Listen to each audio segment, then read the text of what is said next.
Well, welcome back to another session of the 7th grade painting project. When we left off the last time, as you can see, we finished up the front of the green and the red buildings. We're going to simply just, and also the sunbeams up in the very top of all this. So we're simply going to continue on today, and I would like to start out by, oops, sorry about that, I bumped the camera.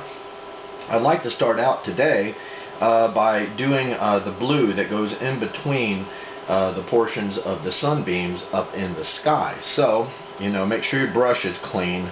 Other people probably have used these brushes, and if you're in the physical classroom, you know that you share a watercolor kit with somebody in another class that's assigned to the same seat as yourself. Okay, so let's make sure that our brush is clean. Mine is ready to go, and let's start with the blue. So let's review quickly. You know, your kit is set up. I've labeled mine. You might want to consider doing that yourself if you find that you are kind of struggling to keep track of where the blue, the violet, and the black are. Some people have, on low light, those are very difficult to see what those are. So I'm going to take mine off camera here, and in fact, I'm going to move my water a bit here so that I can get my watercolor kit where I need it, where I will not make a mess of things. Okay, now I think I'm ready to do some work here. Okay, so let's start with the blue. So make sure your brush is dry. Well, and in this case, then once it's clean and dry, get a little bit of water.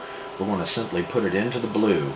And stir it around. Now, the more water you put in, the thinner and more transparent your paint will be. And at this angle, so you can see it there better, that's the blue. And the less water, then it's going to get really pasty and kind of gluey. So, you know, there's just a perfect consistency that we're attempting to get. Okay. Now, having said that, let's take that blue, and I'm going to start up here in the sky. Be careful when you're putting your hand on your painting. Now see, that is some deep blue right there. I'm going to go ahead and put a little bit over here too, just to get it off of the brush, a little bit more right there, just to get it off of the brush, because it's hard to control it when you've got too much paint on the brush, and that's commonly a problem when you first start mixing the paint for the day. So you can always rinse out and dry the brush as well. Now, I may be looking like I'm painting pretty quickly, and I really kind of am, but I have been doing this for a long time, folks. And as a result of that, I can actually paint quite quickly. This particular painting I've made a few times already as well. So, alright, now it looks pretty good. So, you know, the blue, the sky portions of the blue should go right off of the paper, nice and tightly put together right there, if you can make that happen. Okay, I'm going to work on this one right here next. Okay, very good.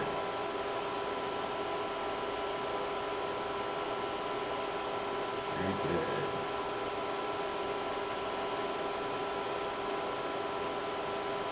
Okay, well, getting nice color. And the reason, you know, we use blue in here, and it's a little bit of a darkish blue, more of an ultramarine blue, or when you mix it up really darkly, it gets this really dark color to it, but it is very bright. Now that's a little bit shiny right there, simply because of the way that it's lit in the camera. Okay, now I'm doing better here. Now that I've got some of that out of my brush, I can continue to work a little bit more accurately here.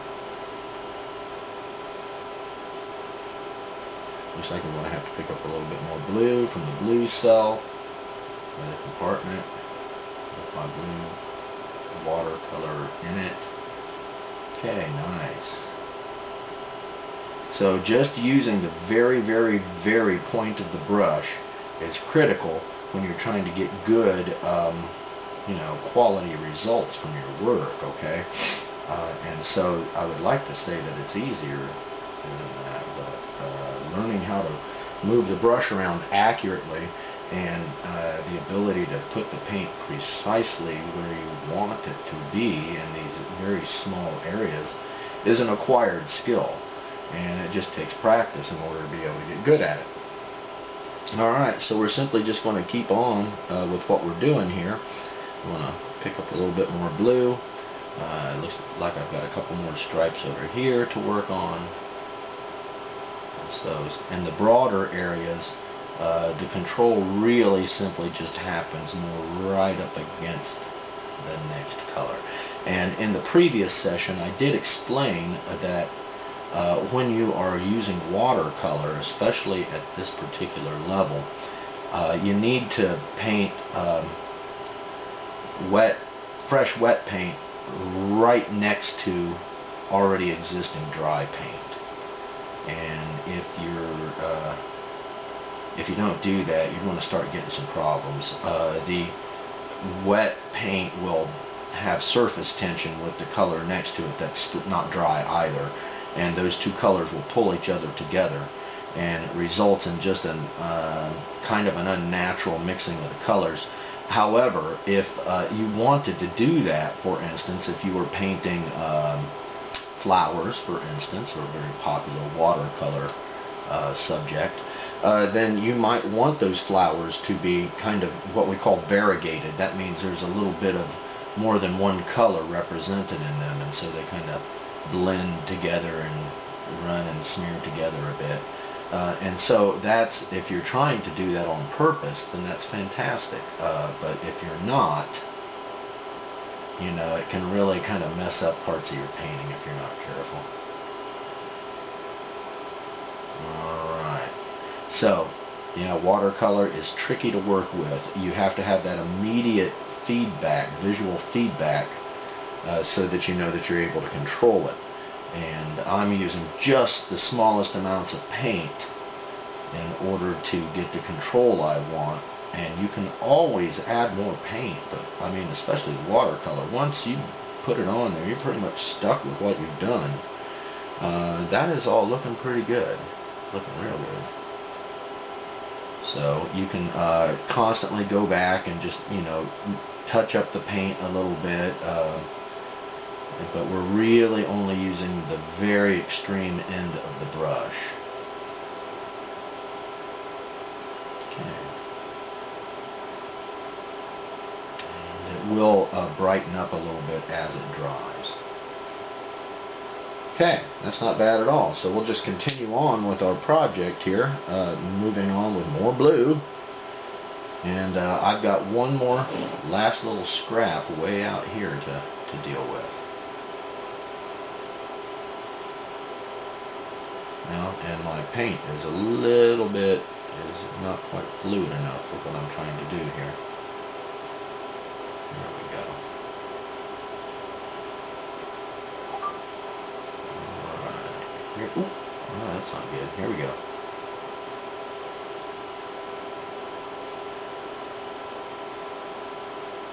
So it takes a little bit of focus and concentration, and that's a good thing, folks. Focus and concentration, long attention spans, sustained focus. That's what we're attempting to do when we make artwork anyway. So let's take a look at what we have created there for a moment, and I'm going to sit back here and take a look at it myself, and we're going to move on to the other portion of the blue over in here. So I'm going to just the smallest amount of water so my paint cell doesn't get all running. Oop, kicking the table. Okay, and I'm going to move over here so that I can paint on this area.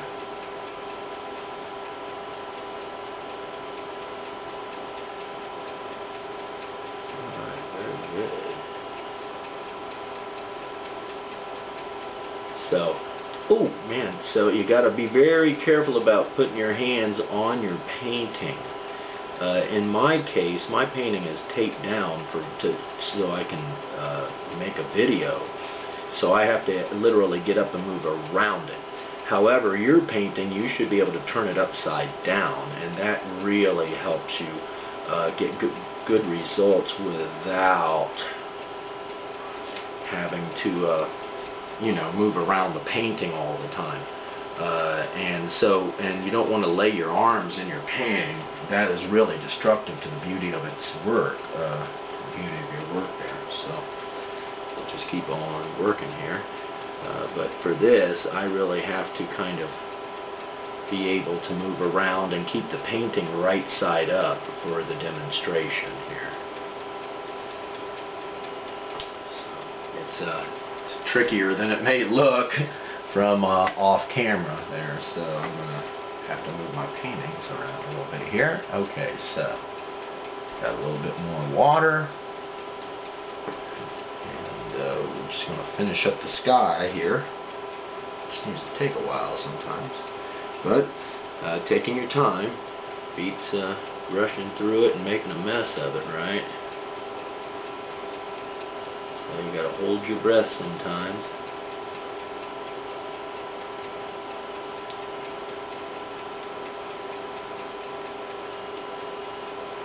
Okay, got it right up next to that. That's good. Okay, I'm going to go back and dress up some of my areas that are a little bit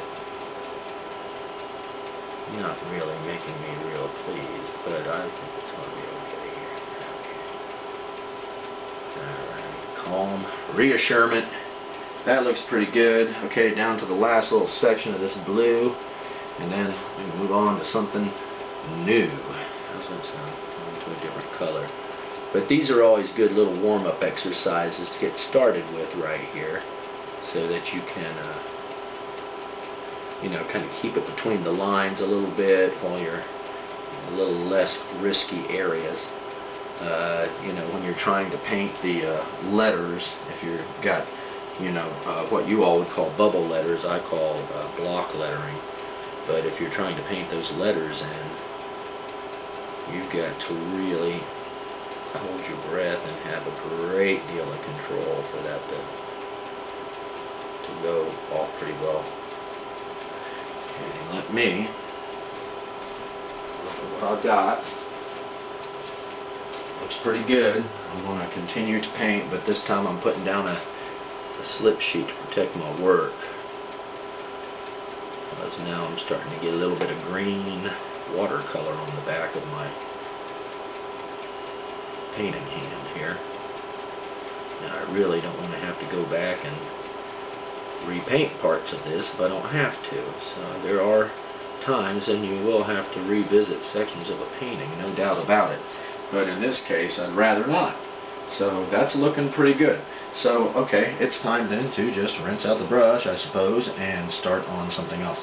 Now what we can always do while we are waiting for paint to dry is go back and address areas that we haven't done yet, such as doors and windows. Generally speaking, the windows are either yellow or blue, representing like the lights are on or the lights are, it's daytime or nighttime kind of.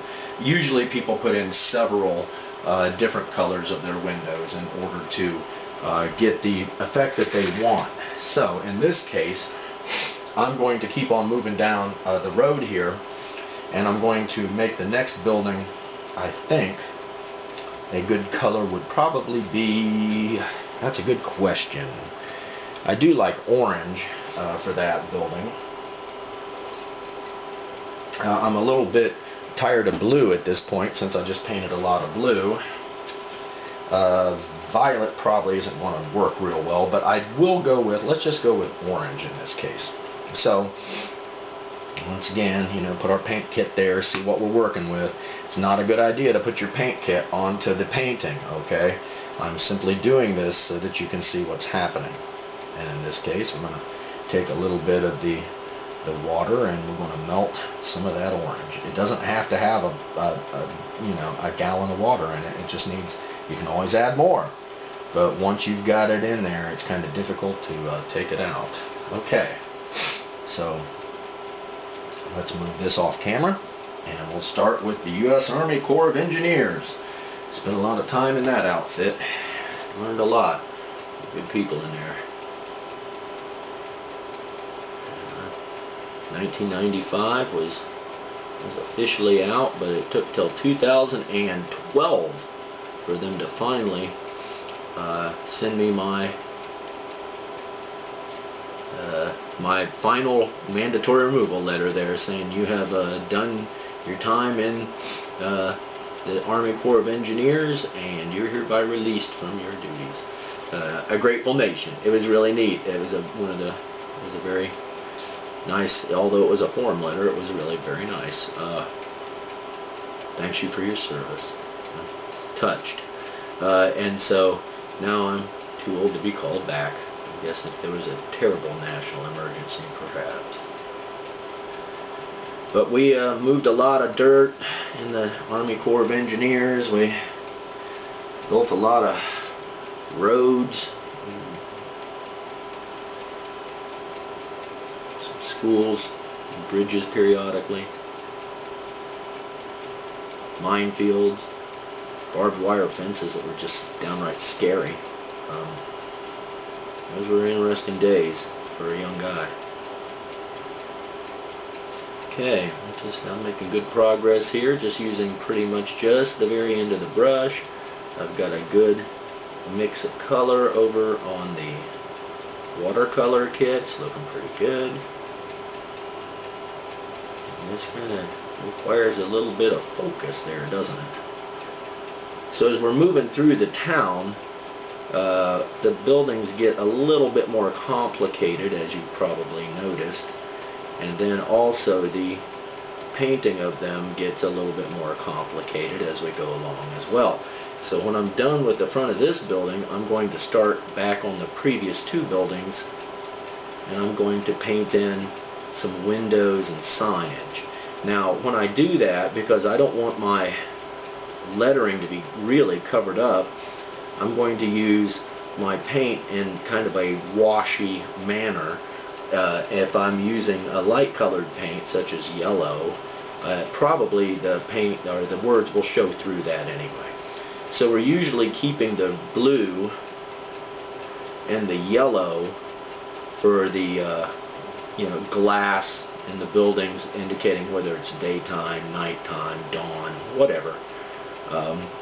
And the other colors, which may be a little bit darker, we might have to struggle with those. If you get them mixed up too dark, they won't make appropriate signs or windows. So usually we use the brown on the doors in order to get the kind of wood grain effect going there, like a door is perhaps made out of wood. And that's how we do it.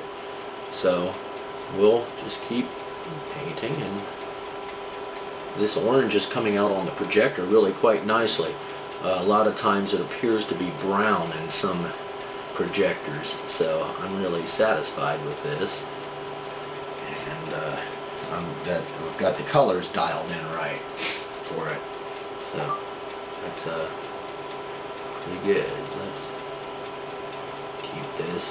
There we go. So see, if you're only using the very end of the brush, then you are able to really control it, almost like a fine line marker, especially if you don't get it too soggy. So if you get it loaded completely with paint and water, then you start really struggling to get control of it. Okay, that's looking pretty good. Okay, so in this case now, it's probably time to go back and continue to dress up some of the other parts of the painting. And I'm going to talk about the doors right here and these two buildings which are already dry over here. We can start to paint in some of the detail work. And so as we go along, that's what we're going to attempt to do. So I think I'm going to clean out my brush, and I am going to use some yellow. Okay, there we go. Okay, I'm going to start with some yellow for my window up, and some of these I think I'm going to have to kind of carefully paint around some of this stuff too. But let's start with just a little bit of yellow. And paint in something like the windows, for instance. Right here, we know this window is going to be yellow because the lights are on. Now I'll come back at a later time and paint around that yellow with a probably brown in this case. Okay, I'm cleaning out my brush, going back to yellow again, and I'm going to paint in this area up in here. Let's see. I'm going to try to get all of this in between the flower and the draperies painted in yellow. And that's touchy work. You got to really just, I mean, you're working with just the finest point of the brush and small amounts of paint. Okay, so I go back to the yellow again. In this case, I'd like to touch up this. There we go. Give it a little bit more of that yellowness. There we go. A little more. Okay, so coming along. It's looking pretty good there. So continuing with the yellow. So it's you just got to constantly be going back and forth on your painting and addressing areas that are currently where the paint is dry. You can go back and start painting in fresh wet paint. Okay. And I'm just using the exact same brush that I have you all using out there, so you can't say, oh, Mr. Matt, that's just because you got a better brush than us, and I've heard that before, and I have good brushes, but I'm not using them in this particular project. That looks fantastic. I'm going to do the same thing around the little flower box down in the next row, and that should be some delicate work as well. So, this is going to be some touchy work. So see, watercolor is really, if you don't have your watercolor mixed up just right, you don't get very good control with it. I feel like I'm getting pretty good control here, although I'm struggling to see the painting somewhat because of the lighting. But I can see where I'm painting it in at, and I'm actually pretty satisfied with that. And the yellow is coming through nice and strong visually. Okay, so this is what we got there. That looks pretty good too. Okay, so I think what I'm going to do with my two upper portions, I'd consider using kind of some washy red or some red that's kind of thin, but then you'd have the red and the green, and that's pretty strong against each other. And so I'm probably going to want to go with, I guess, maybe a little bit of blue, since I've been reserving that for the windows. Maybe I should go with, can't be green, let's go with a little bit of, maybe we'll just stick with the yellow. That's always a good choice in a green building. So I'm going to thin it a little bit because I'm going to paint right over top of those letters and those signs. And I may go back later and touch up the lettering with maybe a thin brush or a marker to make it pop out. So let's see what happens when we do this. Oh, it shows through beautifully, just as I predicted it would. And since we're painting next to already existing dry paint, it will not infuse together and make a bit of a mess. So we're doing fantastic work here. If you're keeping up with this project, you are doing fantastic work. So I'm just going to continue to paint in my signage here. That's pretty good. Now it may pick up a little bit of that pencil, the graphite lead there, from when you drew it in, and if that happens, it will darken that yellow a bit. Will deaden its intensity.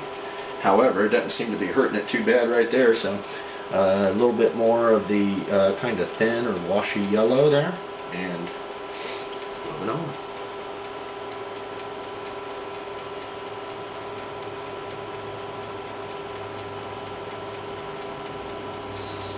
So this project, we've been on this for a while. It took us about 10 days to draw it, as I recall. And then it took, it's going to take probably close to that to finish the painting as well of it. And so this is a long-term project that most teachers wouldn't take on, but I think it's good for your minds, and to have, to see who's committed to their projects over the long term. And we get a lot of really good projects back out of this. And sometimes if you miss too much class, it's difficult to keep up in what we call a project-based class, which visual art is. That looks pretty good. So I think I'm going to move on to the next building, and in the next building I'm going to work with some color that I haven't used yet. Maybe I'll do my door brown, and then I can make a decision about my signage up there. So brown, of course, when we're looking at our kit, you got to keep all this organized here. So between the black and the violet is the brown. And so I'm going to melt a little bit of that, and I'm going to then paint in the doors of my art department media building. I used to look at slides. They had thousands and thousands of slides that you would put into a projector. And these projectors, then you would have art history lessons. And these art history lessons, they would use these slides to show you what was, the styles that they were using. And man, they had thousands of these, and so I got this job working in the slide library there in the media center, and I had to take these slides, take them out one at a time from this massive file cabinet, and then I had to examine them and clean them and look at them in a light and describe what was on that slide and enter that into a computer. And after thousands and thousands of those, man, it was hard work. Thousands of them. And what the art history department then would do is they would have me arrange those slides into presentations. And they would come and pick up their presentation box, and the slides should have been whichever way they ordered them up. That's the thing, sometimes they wouldn't order them up in proper order, and then they would get them kind of scrambled up. However, it was an interesting job, and I learned a lot working at Wright State University. Okay, so this brown, now we really are trying to really control the paint carefully, and I say that a lot, but it is very difficult to do with watercolor.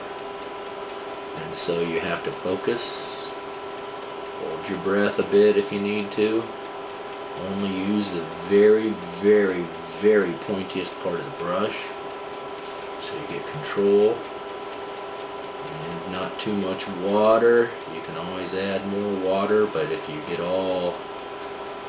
the paint gets all runny, then it's very, very difficult to control. So in this case, we are making very small, delicate work in some cases, and that's critical that we keep our brush control, in order here. All right. Because I have not reloaded my brush not one time since I started this brown, and it seems to be holding a great deal of paint in it. So a lot of times, just that tiniest little bit of paint seems to go a very long ways. If you're not careful, you put a big glob of paint on there, and it can really mess up hours and hours, days, weeks of work. Are you with me? Because we've been on this project for some time now. Alright, it's looking pretty good though. So I'm hoping that you're getting at least as good a results, perhaps better results than I am. I've come into contact with some students who actually paint really, really well. Okay, so that door looks pretty good. I guess if I can get the other one done as well, I'll be thrilled, but I'm not really sure how to. Here we go.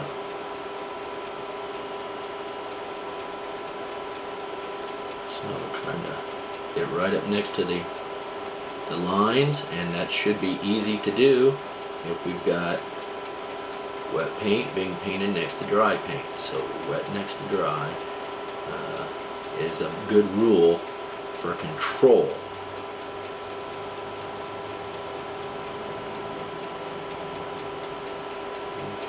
So I'm going to try to clean up that little curvy edge right there. That's better. Okay. And that brown, it's got a lot of staining power.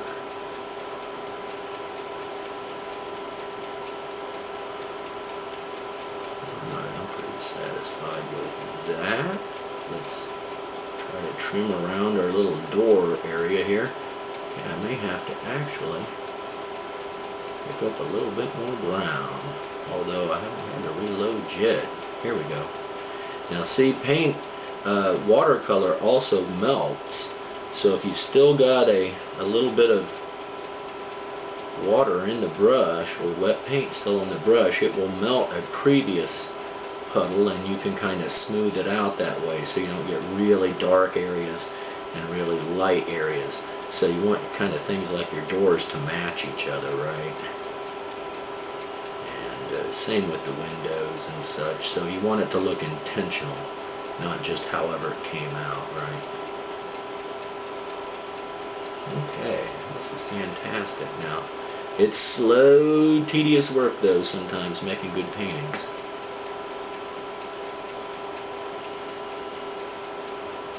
Okay, I think that will be just fantastic for those doors, even though it seems like it took a long time to do.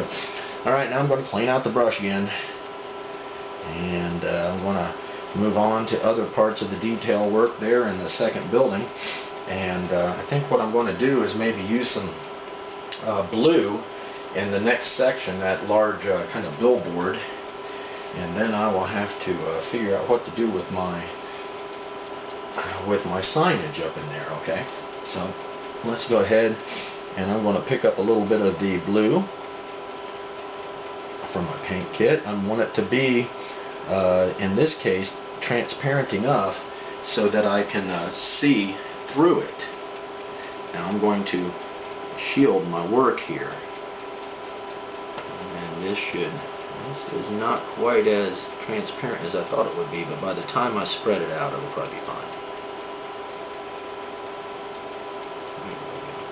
And I will probably at some point in time in the future have to go back with I'm hoping like a fine line marker or something, and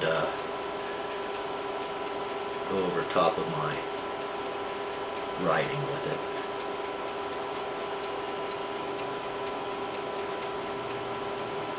Okay, not too bad. Okay, let me maybe pick up just a tad bit more water there and try to melt this a little bit. There we go. Now we're getting somewhere. And so my lettering is starting to show through a little bit better.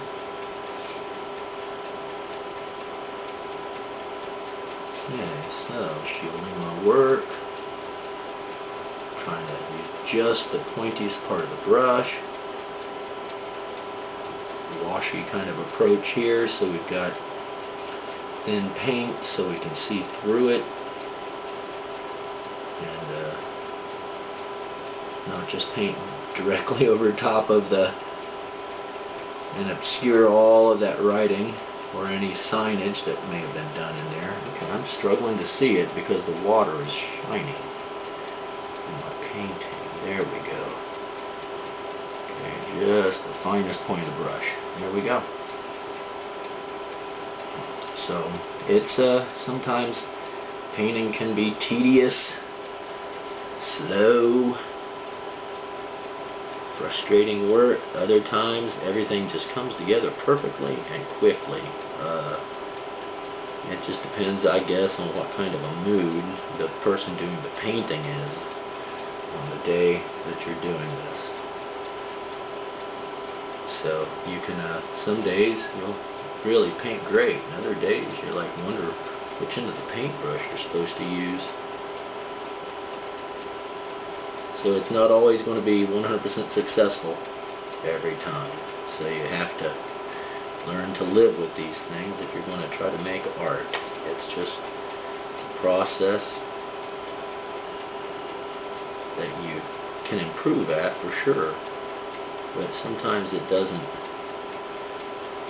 The improvement doesn't come in a steady manner. It comes sometimes after a lot of struggle with stuff, and then one day, almost like playing an instrument, you can play it better. And you almost forgot how you got to that spot.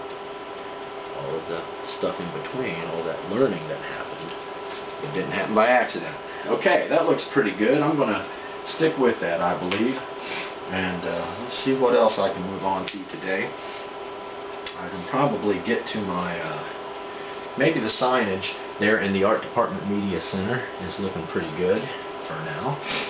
So let me maybe lean up the brush a bit, and I don't know if I want to use, I can't use red, I might use some thin green to represent that. So if I have kind of the green, I want to make it so that I can see through it. I don't want to be able to, I want to obscure my, any part of my painting or my lettering. So let's see what happens here. Oh, that's beautifully thin. Okay, so when you use just a watery kind of paint called a wash, you can many times, you'll be able to see your details underneath it. So that's what I'm attempting to do right here, is to fill that in so it looks attractive and has color, but then also I want to be able to see the details that are underneath it. Now that is a little thin. Maybe I should a little bit more, maybe a little more paint might be in order there. That's a little better. So, alright. That seems to have a little bit more color effect to it.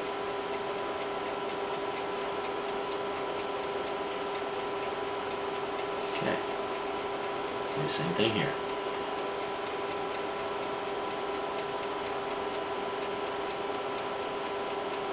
Alright, boy, tremendous progress, I'm thinking.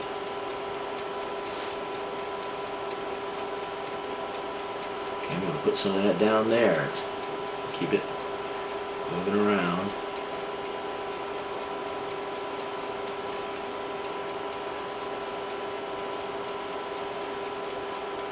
Now, this green, though, when you put green and red together, it looks so Christmassy. So I really wasn't looking for the Christmassy effect. But I do like the green. It does show up brightly, and Wright State University's colors are green and yellow.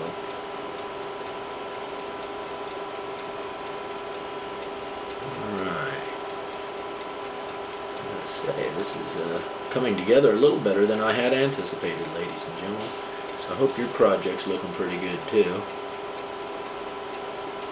And if you're keeping up with me, you're doing fantastic work. If you're getting good results, then that's even better. If you're struggling, well, then we'll try to get it together in the next building. You know, you just got to keep improving yourself, and that's how progress is made in the arts. You just got to be dedicated to the craft, and the fact that you may make mistakes is a part of the whole learning part. Wow, I wasn't expecting that. That went off right near me. So, having said that, let's take a look at what we've got here done today. And I'm pretty pleased with it. And if you've got this far yourself, you should also be pleased if you're getting these kinds of results also. So we'll just keep moving on, and each day we get another building or two done and more details worked in, and after a while it will be a complete piece of artwork. So thanks for your attention, and I will talk to you in the next session. Have a nice day.